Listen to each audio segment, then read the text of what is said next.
people's intersection with games and with technology is fraught with a great deal of cognitive distortion. And some of our work is going to always involve the cognitive piece of cognitive behavioral therapy.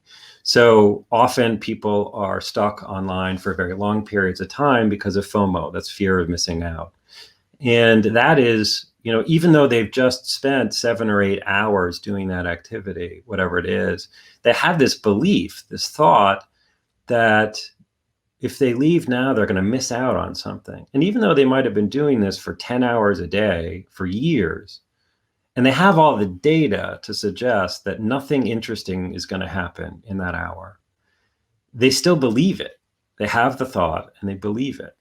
So much of the therapy involves evoking and understanding what those kind of thought processes are that are impacting each individual person, each individual client that you have, and then helping them using cognitive behavioral techniques to question those and reframe them and to restructure them so that they're healthier. So the gaming and the tech use that they're using is usually intersecting as a coping strategy with most of my clients. So they're most likely going to be using technology to deal with something. Either it's escapism, which is probably the most common, where their lives are upsetting, and so they game or do whatever excessively, and then their life gets worse because they're avoiding their life. They're not dealing with those problems in a more direct way.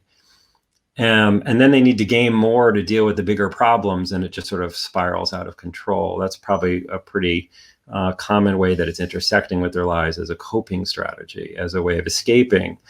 But also it's unmet needs IRL. So IRL is in real life. And many times, and the reason why that term is so important is that many times we see a pivot in the treatment when we bring their needs that are being met online IRL. So, they're able to be this whatever, that maybe it's like a really powerful person or really effective or really gregarious or whatever online. And if we can bring that IRL, then generally it then competes with technology, and technology can't compete with real life stuff.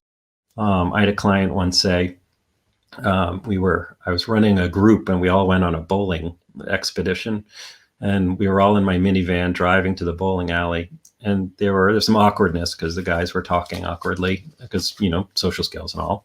And one of the guys was looking out the window and he says, "Hey, I know this game. It's called Real Life. The graphics are great. The gameplay's a little boring, but maybe it'll get better." And then everyone sort of laughed and started talking. You can see this sort of spark that comes, and people find their way, and then they find where they can go in their lives and be successful. And you had a part in that. So that's what's sort of inspirational for me. I mean, I love my guys.